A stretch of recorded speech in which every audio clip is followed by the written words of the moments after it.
رئیست کارهای داخلی شهر دوشنبه روز 24 ایون سال 2024 خبر داد که از جانب کارمندان میلیته دوشنبه برای دخالانه ویران نمودن ترتیبات جمعیتی دو راننده دستگیر کرده شد. بنا به اطلاع میلیته پایتخت تاجیکستان، ضمن سنجش معین گردید که صحنه 21 ایون سال 2024 تخمین ساعت 14:00 دقیقه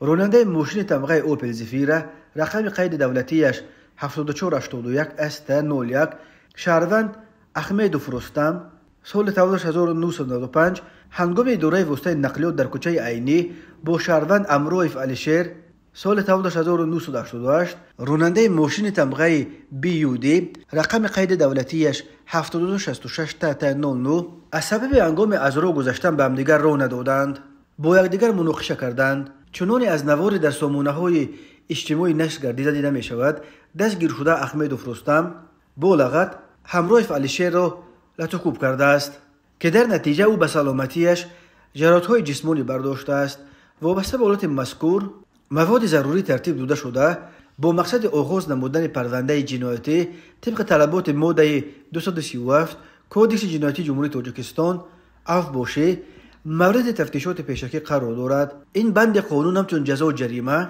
و یا تا چند سال زندان را پیش بینی می کند.